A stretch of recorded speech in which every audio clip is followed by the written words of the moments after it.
ठीक है।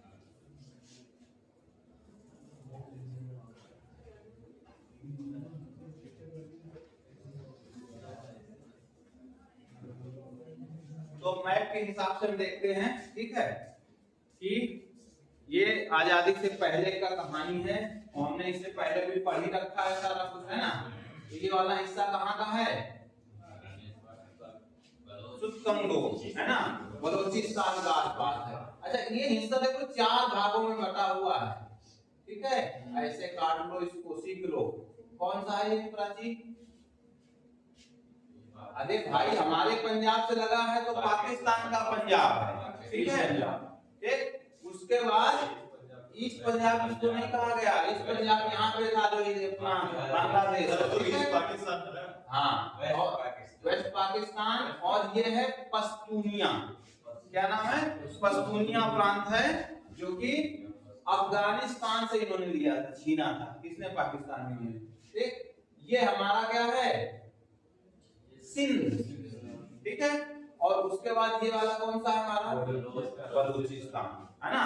तो पहले हमारा जनगण मंगल में भी आता है ना, पंजाब सिंध गुजरात मराठा द्राविड़ उत्कल बंगा। उत्कल दे अभी पढ़ाया आपको, है ना, तो समझ में आ गया। ये हमारे भारत देश की एक संरचना उन्होंने अपना राष्ट्रगान में पिरो के आप लोगों को समझाने की कोशिश किया है, ठीक है। तो जैसा मैंने आपको पहले ही बताया था, है ना, ये सिंध है, ये पंजाब है, ठीक है। पास्तो तो आया नहीं हमारे गाना में, यानी हमारे राष्ट्रगान में, तो मतलब ये हमारा दोनों नहीं था, क्लियर। तो ये इन्होंने अफगानिस्तान से लिया था और ये इन्होंने बलूचिस्तान यानी ईरान से लिया, ठीक है, यानी जबरदस्ती कब्जा कर लिया है। इसीलिए यहाँ आजकल आप लोग देख लो क्या हो रहा है, लड़ाई झगड़ा यहाँ पे अपने आप से एक्टिविटी होती रहती है इन दो जगह में। कारण यही है लड़ाई की जगह, यानी जबरदस्ती कब्जा है, आज नहीं कल तो ये मजबूत होगा जो ले लेगा आपसे, ठीक है।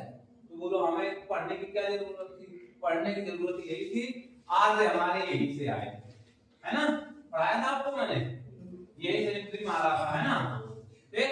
यहीं पे हड़प्पा भी कल्चर हमारी ऐसे ही फली फूली थी। तो ये आप लोगों को क्लियर पता हो जाना चाहिए। और आज हमारे आए थे ऐसे यहाँ एंट्री करके, ठीक है, ठीक है। आर्यों को आने का रास्ता मैकमूलर ने पहले ही समझा रखा है, ठीक है, कि आर्य कहां से आए थे, यूरोप से आए थे, ठीक है। तो अब यहाँ पे क्लियर ये होता है कि हमने इतना आपको डायरेक्टली बताने की कोशिश क्यों किया, बताने के इसलिए कहा क्योंकि कल के लेक्चर में एक पार्ट थोड़ा सा मिसिंग हो गया था, उसको कोशिश कर रहा हूं, है ना। एक रिवर निकली ऐसे करके, कौन सी थी ये, सिंधु रिवर, है ना। और इसी को क्या कहा गया, सप्त शब्द सिंधु प्रदेश। तो कुल मिला के कितनी नदियां थी, ठीक है, 7 नदियां थी। यहाँ पे इस इलाके में कितनी नदियां थी, नदियां, टोटल 7 नदियों का जिक्र मिलता है। तो सबसे पहले सिंधु हो गई, फिर उसके बाद झेलम हो गई, फिर उसके बाद चेनाब हो गई, फिर उसके बाद व्यास हो गई, फिर उसके बाद रावी हो गई, और फिर उसके बाद सतलज और घग्गर, ठीक है। ये तीनों एक जगह यहाँ पंचनद बनाते हैं कि नहीं, ठीक है। ये पंचनद है हमारा पाकिस्तान में, जहाँ पे जाके ये मिलती हैं तीनों, ठीक है, यानी 7 नदियां। पर ये जो 7 नदियों में हैं, तो ये 2 नदियां आपस में मिल जाती पहले, ठीक है, 2 नदियां आपस में मिल जाती, पर 7 नदियों का पूरा यहाँ पे जल प्रवाह था, यानी जल तंत्र था, इसलिए इसको सप्त सिंधु प्रदेश कहा गया, ठीक है। समझ में आया, तो समझ में आ रहा है, ठीक है। तो ये ध्यान रखना, यहाँ की जो घग्गर नदी है, घग्गर नदी उसको किस नाम से जाना जाता है, सरस्वती। और अभी इसका मैं डिटेल में आपको लिखवाऊंगा, ठीक है। तो शुरू किया जाए। मेन यही है, सप्त सिंधु प्रदेश इसीलिए इसको कहा है, ठीक है। किसको कहा है, वैदिक काल को कहा गया है, क्लियर। और एक काल मैंने आपको पढ़ाया था, और किस काल से नाम से जाना जाता है? ब्रह्मवर्ष। ब्रह्मवर्ष तो ये जब हमारे इंडिया के अंदर एंट्री मार के जब उत्तर प्रदेश की तरफ बढ़े हैं तब उसको कहा गया ब्रह्मवर्ष। ठीक है, तो देखो पहले हमने क्या पढ़ा था?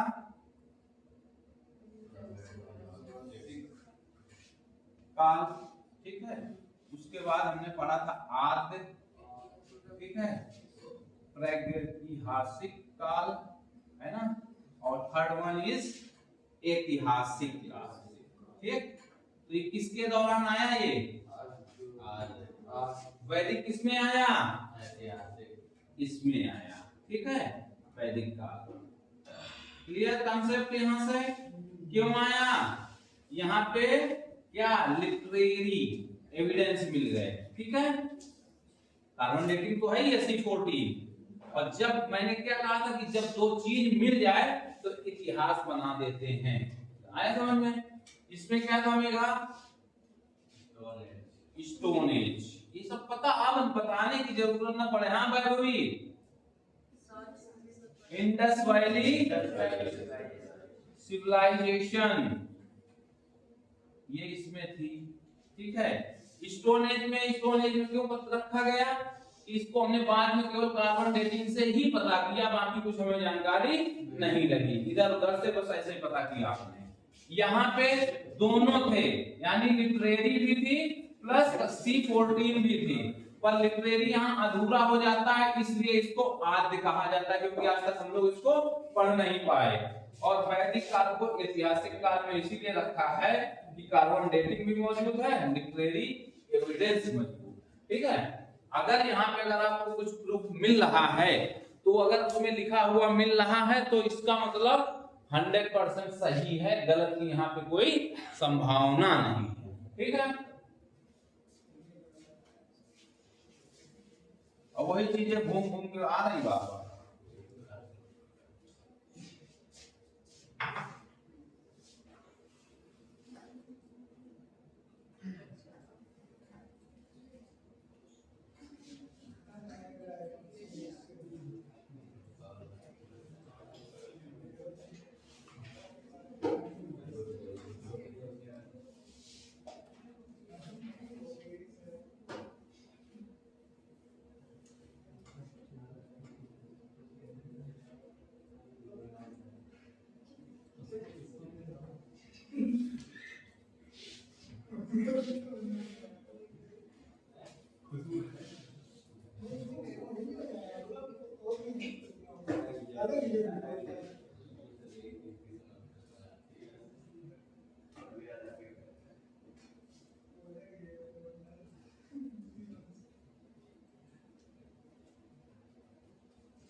चलो ठीक है, देखो भाई अंग्रेजी वाले अंग्रेजी में देख सकते हैं। ठीक है, ऋग्वैदिक काल, ठीक है, सिंधु सभ्यता के पश्चात वैदिक सभ्यता या वैदिक संस्कृति का विकास हुआ था। क्लियर?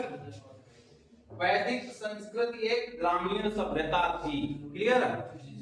पढ़ रखा है आप लोगों ने, पूछा खूब जाता है। ठीक है कि इंडस वैली सिविलाइजेशन कौन सी सभ्यता थी और वैदिक कौन सी थी। ठीक है, फिर कह रहा है ऋग्वेद के 10वें मंडल के पुरुष सूक्त, क्या है 10वें मंडल में?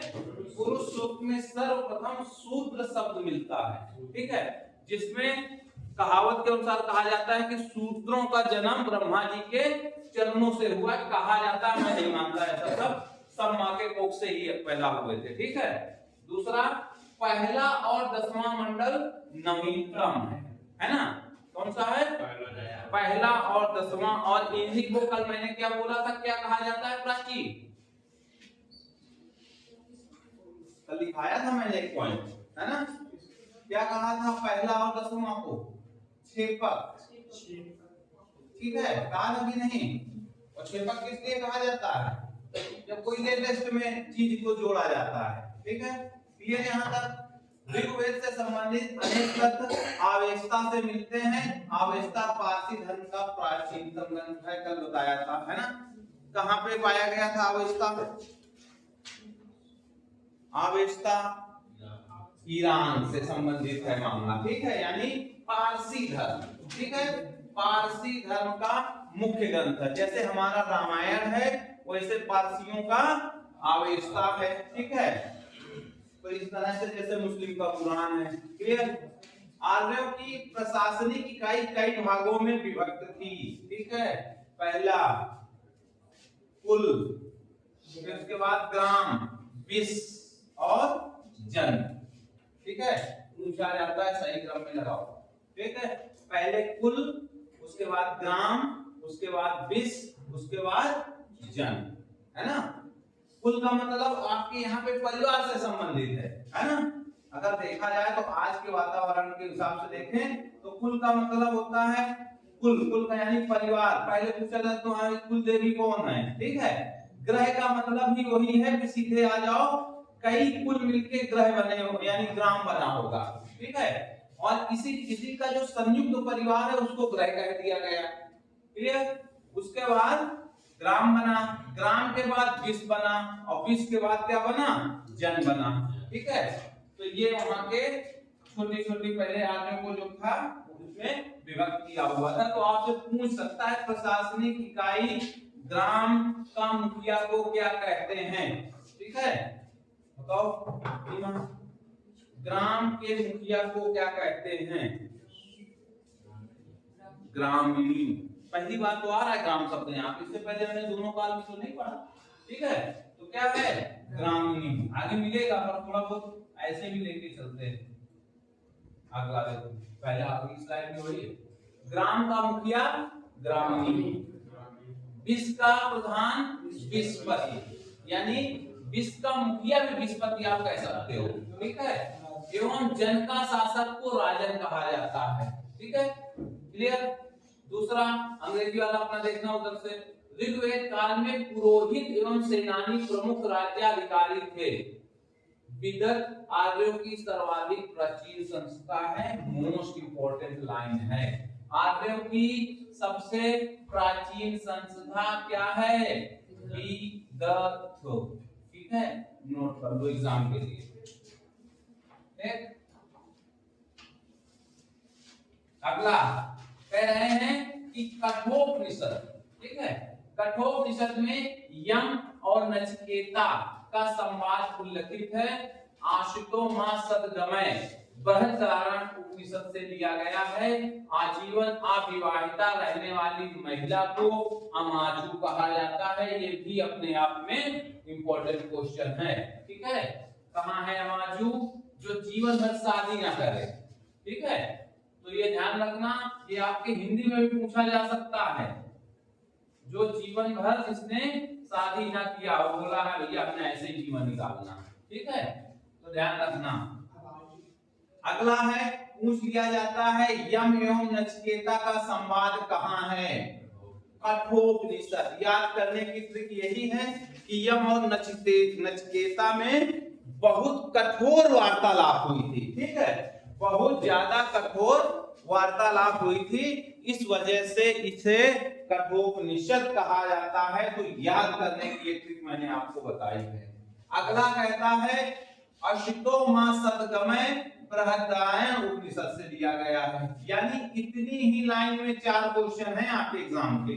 ठीक है, ध्यान रखना इस चीज की बात को। क्लियर? अगला देखो, इसी में एक क्वेश्चन और है। आर्यों का प्रिय पशु घोड़ा था। इससे पहले घोड़ा मिला हमें कहीं? नहीं मिला, है ना? केवल हमें कहाँ मिला? इंडस वैली में। ठीक है, इंडस वैली में मिला। क्या वो भी क्या मिला उसके? अस्थिर पंजर। ठीक है, अस्थिर पंजर मिले हैं। ठीक है, तो यहां से हम देखेंगे कि आर्यों का प्रिय पशु क्या है? घोड़ा है। इंपॉर्टेंट। ठीक है, तो इस ये लाइन बहुत इंपॉर्टेंट है, लिखना चाहो लिख लो। ठीक है, यानी यम नचिकेता का संवाद कठोर उपनिषद में, ठीक है। असुतो मां सद्गमय बृहदारण्यक उपनिषद में, ठीक है। आजीवन विवाहित अविवाहित रहने वाली महिला को क्या कहा गया? अमाजीवन, ठीक है। आदमियों का प्रिय पशु, ठीक है। अब वेद में आ जाओ। कल मैंने आपको इसे जम के पढ़ाया था, पर फिर भी देख लो इसमें स्लाइड में, ठीक है। कह रहा वेद के संकलन करता कौन थे? कृष्णद्वैपायन थे। इन्होंने ही वेदों का संकलन एवं वर्गीकरण किया था, अतः इन्हें व्यायेद व्यास कहकर पुकारा गया, ठीक है। जैसे मैंने बोला था आपको, श्रुति यानी सुना हुआ ज्ञान, ठीक है। तो जैसे बताया था कि जब ऋषि मुनि आश्रम में यानी जंगल में चले गए थे, जंगल में चले जाने के बाद वहां भगवान उनको कह रहे थे कि ऐसे ऐसे ऐसे, तो वो सुन के ही तो लिख रहे थे, ठीक है। तो इसीलिए इसको श्रुति कहा गया। कभी कभी पूछ लिया जाता वेद क्या है? श्रुति है, सुना हुआ ज्ञान है, ठीक है। वेद शब्द विद धातु से निकलकर इसका अर्थ होता है जानना, ठीक है। सामान्य रूप से इसका अर्थ होता है ज्ञान, ठीक। तो ये इतना इंपॉर्टेंट हमारे लिए नहीं है। विद का मतलब होता है जानना, और विद से ही बना है विद्वान, ठीक है। ध्यान रखना इसको। वेद 4 हैं, ऋग्वेद, सामवेद, यजुर्वेद, अथर्ववेद, ठीक है। इसको हमने शॉर्ट ट्रिक से याद किया था छोटे में, ऐसे करके रेस, ठीक है। क्या? रोड रेस नहीं, रेस किरण वाली रेस, ठीक है। यानी R stand for Rigveda, A stand for Atharvaveda, वायु यजुर्वेद, यस सोमवेद, याद कर लेना, ऐसे यानी पता होना चाहिए आपको, ठीक है। आगे देखते हैं। वेद संस्कृत भाषा और पद में लिखे गए, कल ही पढ़ाया इसको, ठीक है। अपवाद स्वरूप यजुर्वेद असंता यानी मुख्यता मान लो, गद्य और पद्य दोनों में था, कली वाली बात कह रहा है। अथर्ववेद में भी गद्य अंश है, जो कि पूरे ग्रंथ का 1/6 भाग है। ऋग्वेद हमारा सबसे प्राचीनतम साहित्य है, ठीक है। यानी वेदों में, ठीक है, सबसे पुराना वेद ऋग्वेद। जितेंद्र किस काल उसमें लिखा गया इसको? किस काल में? हाँ, अगर पूछ लिया जाए ऋग्वेद कब लिखा गया, ठीक है। ऑप्शन में आएगा उत्तर वैदिक काल, पूर्व वैदिक काल, इंडस वैली सिविलाइजेशन, इनमें से कोई नहीं। देखा, उत्तर पूर्व वैदिक। कल इसीलिए समझाया था मैंने, कंफ्यूजन ना हो, है ना। ऐसे करके 1500 500 जिसको मैंने बोला था 600 बीसी भी कहीं मिल सकती है, 1000 बीसी, ठीक है, ठीक है।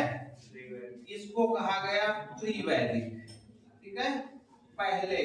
और ये हो गया पोस्ट। पोस्ट का मतलब होता है उत्तर, ठीक है।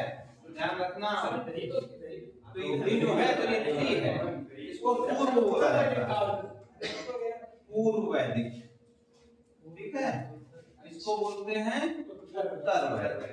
समझने में डिस्टरबेंस हुआ तुम्हारे, और ये हमारी डिस्कवरी ऑफ आयरन, ठीक है। ध्यान रखिए ये सब। अगला कॉन्सेप्ट आता है वेदत्रयी, ठीक है। तो ध्यान रखना, इसको ऋग्वेद, यजुर्वेद और सामवेद, ठीक है। तो इसको क्या कहा गया? वेदत्रयी। तो याद कर लेना वेदत्रयी में कौन सा आता, खूब सामने तुम्हारे पूछ लेगा और तुम उसमें ढूंढते रहोगे, ठीक है। कौन सा? अथर्ववेद, ठीक है। क्योंकि रेस तो याद तो कर लिया, पर उस रेस में हटाना क्या है वो नहीं याद किया है ना। रेस का मतलब बस ऐसे काट लेना बीच में, ठीक है। तो ध्यान, ये हो गया आपका वेदत्रयी।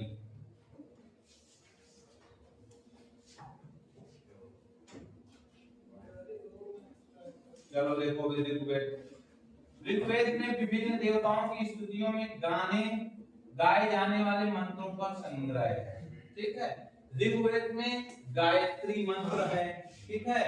कल पढ़ाया था, अगर वैभवी को याद हो तो क्या बताओ, वैभवी कौन से उसमें था? कल मैंने ऐसे ऐसे कुछ लिखा था, 1 2 3 4, है ना। ऐसे करके 10 मंडल बनाए थे हमने, है ना। तो गायत्री मंत्र पूछ लेगा कि कौन से मंडल में थे, हैं? तीसरे, वेरी गुड, ठीक है, तीसरे मंडल में था। और इसके ऋषि बता दो भाई, वो तो और अच्छा लग जाए, फिर की बात बिल्कुल सही पढ़ के आई। कौन से ऋषि थे? विश्वामित्र। अब सीमा बताने वाली है अगला काम। ये जो गायत्री मंत्र है ये किसको समर्पित था?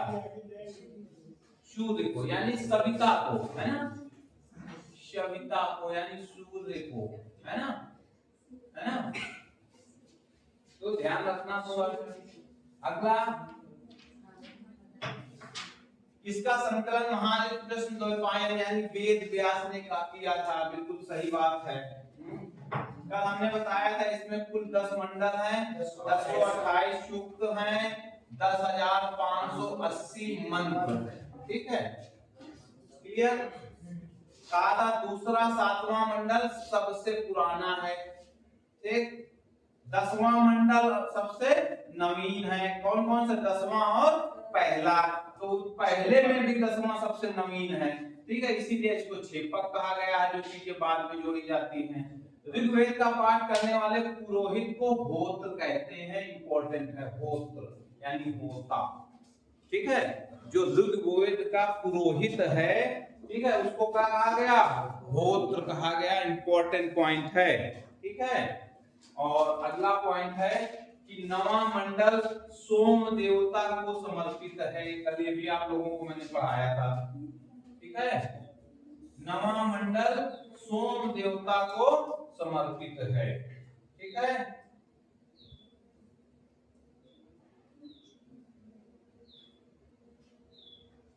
इंपॉर्टेंट है। ऋग्वेद के पाठ करने वाले पुरोहित को क्या कहते हैं? होत्र। और चारों के होत्र हैं, इसलिए याद रखना है। आगे बढ़ो।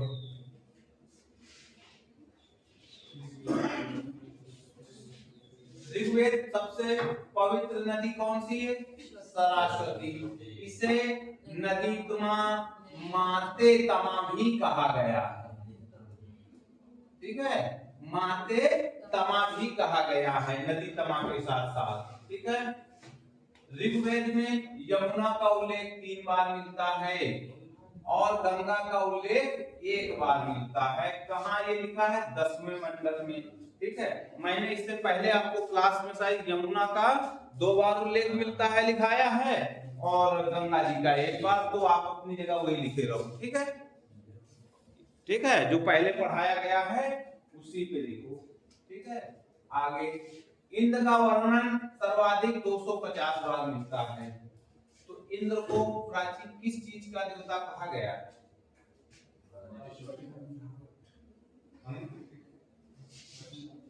पहले ये, तो इनको युद्ध एवं वर्षा, ठीक है, युद्ध एवं वर्षा का, ठीक है। उसके बाद कहते हैं अग्नि देवता का उल्लेख हुआ है, यानी 250 बार इंद्र हुए हैं, तो कम से कम 200 बार अग्नि का प्रयोग हुआ है, ठीक है, यानी अग्नि देवता का नाम आया है, ठीक है। कहाँ? ऋग्वेद की बातें चल रही हैं ये सब, ठीक है। वर्ण शब्द का प्रथम उल्लेख ऋग्वेद में मिलता है, ठीक है। कहाँ मिलता है? ऋग्वेद में। लिख लो इसको भी, ठीक है।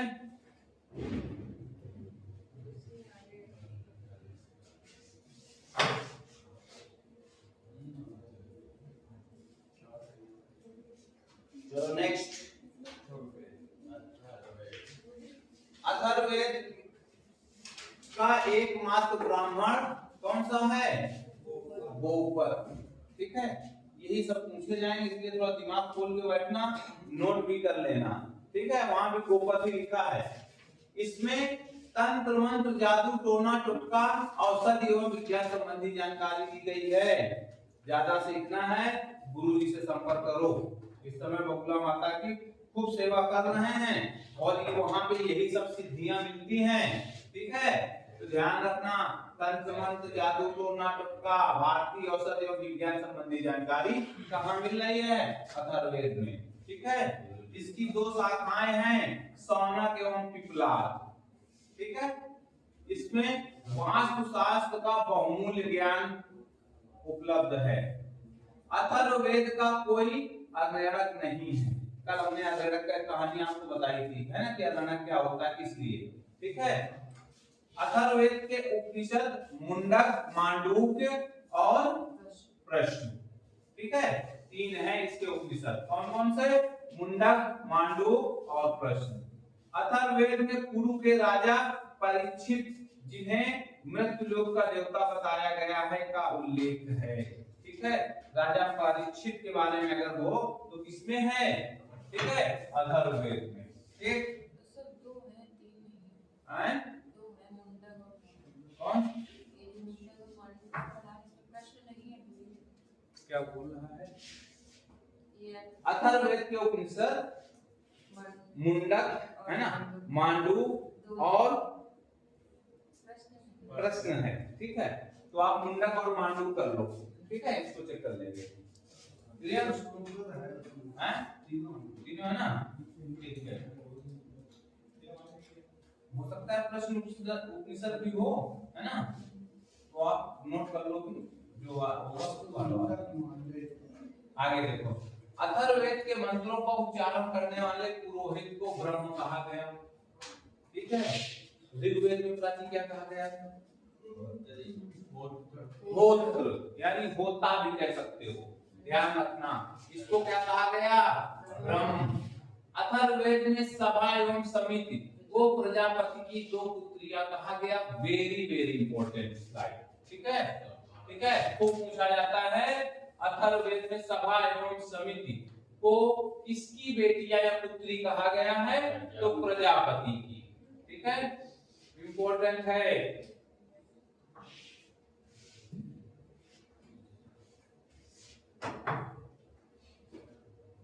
अगला है, यहाँ तक अथर्ववेद की कहानी। अच्छा, ये छोटा छोटा मैं अभी समझा रहा हूँ, अभी लिखाना बाकी है, वो भी लंबे लंबे पेज में तो डाल दूंगा, तो आप लोग लिख लेना। ठीक है, अब आता है सामवेद। सामवेद को भारतीय संगीत का मूल ग्रंथ माना जाता है, सबसे इंपॉर्टेंट स्लाइड। ठीक है, यानी हमारे जो भारतीय संगीत की उत्पत्ति कहाँ से हुई है? सामवेद से। भारतीय संगीत की उत्पत्ति यहीं से मानी जाती है। सामवेद के प्रथम आचार्य जैमिनी थे। ठीक है, सुकर्मा के कालांतर में सामवेद का विस्तार हुआ है, यानी जब इसका विस्तार हुआ है तो कौन से आचार्य? सुकर्मा। पर इनका जो प्रथम आचार्य माना जाता है जैमिनी को। सामवेद को ऋग्वेद से अभिन्न माना जाता है। ठीक है, अभिन्न क्यों माना जाता है? ठीक है, क्योंकि अपना सामवेद है, इसके जो श्लोक है सब ऋग्वेद से ही लिए गए हैं। इसका पाठ करने वाला पुरोहित को उद्गात कहा जाता है। फिर इंपॉर्टेंट है, सामवेद के पुरोहित को उद्गात्र कहा जाता है। मिल गया? पहला में क्या था? होत्र। ठीक है, अथर्ववेद में क्या था? ब्रह्म। सामवेद में क्या मिल गया? उद्गात। ठीक है, ये पुरोहित हैं। अभी चौथा आगे बाकी है आपका। ठीक है, तो कुल मिला के हम संगीत की कहानी यहीं से है, यानी सारे गामा पादा निसा सब यही मिलेगा सामवेद में।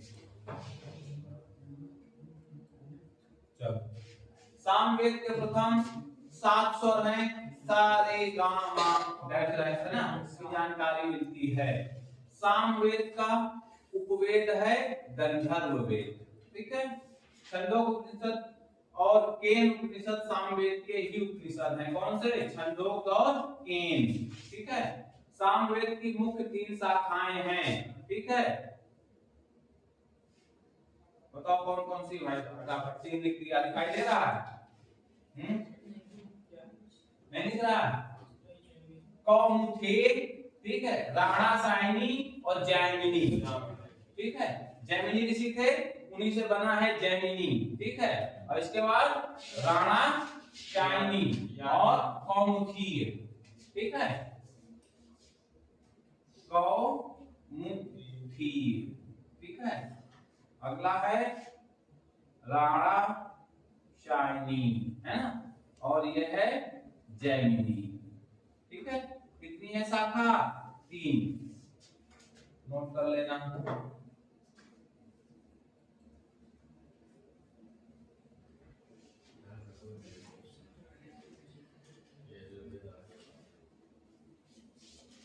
आगे देखो, यजुर्वेद के 2 भाग हैं, शुक्ल यजुर्वेद, कृष्ण यजुर्वेद। इसमें यज्ञ की विधियां कर्म कांडों पर बल दिया गया है।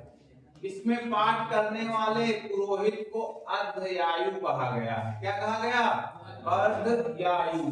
ठीक है, इसमें 10 मंडल हैं, 2000 मंत्र हैं। याद रखना, कितने मंडल? 40 मंडल, 10 का नाम आ रहा है। ठीक है, 40 मंडल और 2000 मंत्र। यजुर्वेद में सर्वप्रथम राजसूई और वाजपेयी यज्ञ का उल्लेख मिलता है। इंपॉर्टेंट स्लाइड है ये। ठीक है, कौन से? राजसूई और वाजपेयी यज्ञ का। यजुर्वेद के जो उपनिषद हैं, बृहदारण्यक है उपनिषद, ठीक है, वाजसने, ठीक है, ब्राह्मणोपनिषद, तैत्तिरीय उपनिषद, कठोपनिषद, श्वेताश्वतर उपनिषद, मैत्रेयी उपनिषद, ठीक है, ईशोपनिषद, ठीक है, महानारायणी उपनिषद। तो ये सारे उपनिषद हैं। ठीक है, ज्यादा इसमें कोई इंपॉर्टेंट नहीं है। ठीक है, बस बुक पहला लिखा है वृद्धारण्य, अभी पीला लिखा आगे।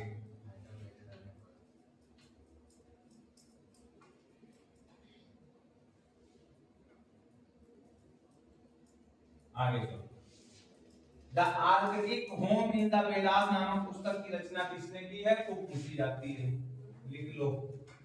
इसने Bal Gangadhar Tilak. The Arctic home in the Vedas.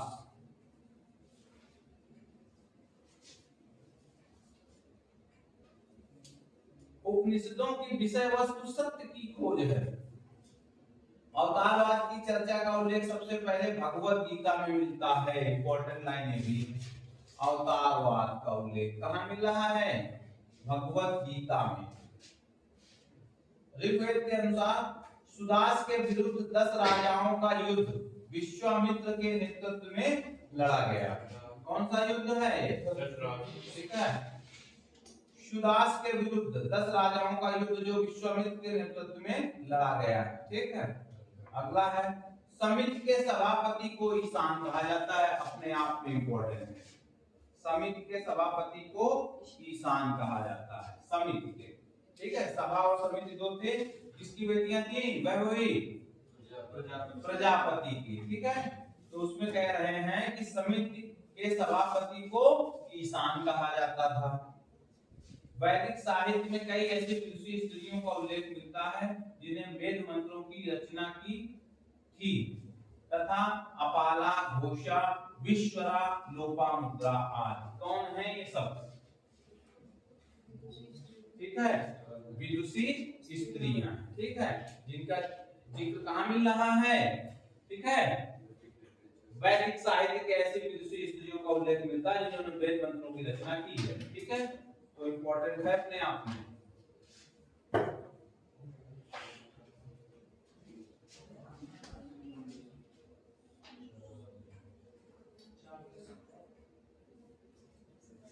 आगे देखो, मुंडकोपनिषद में यज्ञ की तुलना टूटी नाव से की गई है। वेरी इंपॉर्टेंट लाइन, पहले से लगा है थोड़ा नीचे। ठीक है, मुंडकोपनिषद की तुलना टूटी नाव से की गई है।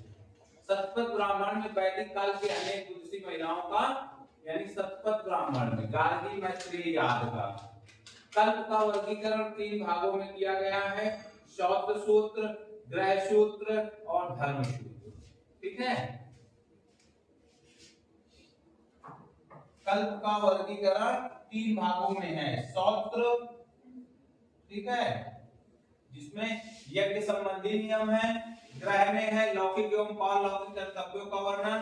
धर्म सूत्र में धार्मिक, सामाजिक और राजनीतिक कर्तव्यों का उल्लेख मिलता है।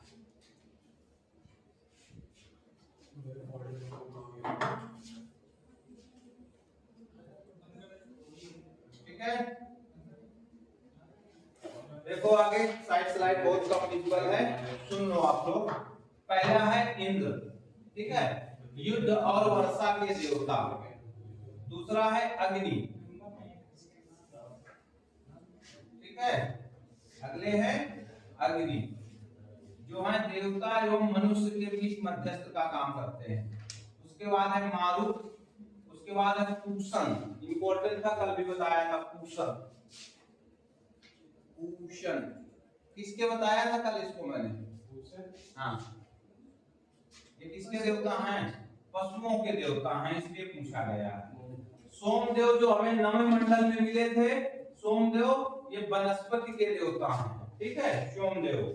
उसके बाद उषा प्रगति एवं प्रस्थान देवता। उषा का मतलब होता है सुबह, उषा, ठीक है, इसका मतलब होता है, ठीक है, तो याद रखना प्रगति एवं प्रस्थान। कब होगा भाई? जब सुबह से उठोगे, दौड़ोगे, भागोगे, मेहनत करोगे, तभी तो प्रगति होगी। 9 बजे लड्डू ले लिया, ऊपर नीचे देख ही नहीं क्या दूध लाना है केवल, ठीक है। तो भाई ये है कहानी, ठीक। प्रेमानंद महाराज कहते कि परेशान हो गए, सुबह उठो सुबह उठो, फिर भी बच्चे पता नहीं लालिमा देख रहे हैं कि नहीं, केवल ऐसे मान जो, ठीक है।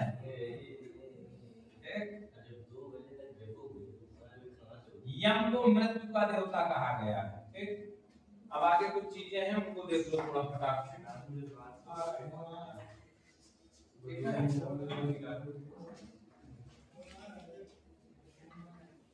नीवी, क्या है पहला नाम? नीवी, कमर के नीचे पहने जाने वाला वस्त्र, यानी यहाँ से किसका? बस 2 मिनट हो, ठीक है। नीवी कमर के नीचे पहने जाने वाला वस्त्र, ठीक है। वाशस कमर के ऊपर पहने जाने वाला वस्त्र। अधिवास ऊपर से धारण किए जाने वाला चादर या ओढ़नी, ठीक है। उसके बाद तछन बढ़ई, पूछा गया है, इंपॉर्टेंट है। कर्मा धातु कर्म करने वाला, और अस्त नाविक, ठीक है, ये सब एग्जाम में पूछे गए हैं। उसके बाद एक और होगा कहीं, हाँ, सुता सारथी, ठीक है। कुलक बताया था, कुलपति का हुक्म है, परिवार का मुखिया, ठीक है। उसके बाद है बेकनाथ सूदखोर, वाजपति चारागाह प्रमुख। आगे देखो, पहला लिखा है गोप्ता राजा। अघन्या गाय को कहा गया है यहाँ पे, ठीक है, अघन्या गाय को, ठीक है।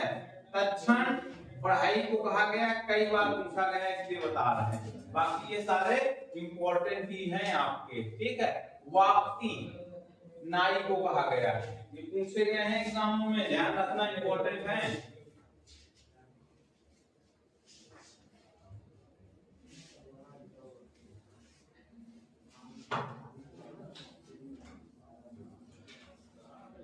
ये नदियों के नाम हैं, ऑलरेडी आप लोगों के पास लिखे हुए हैं, नहीं तो भेज देंगे। उत्तर वैदिक काल, ठीक है, इसको हम कल देखेंगे, ठीक है। यहीं से हम, ठीक है, क्लोज करते हैं।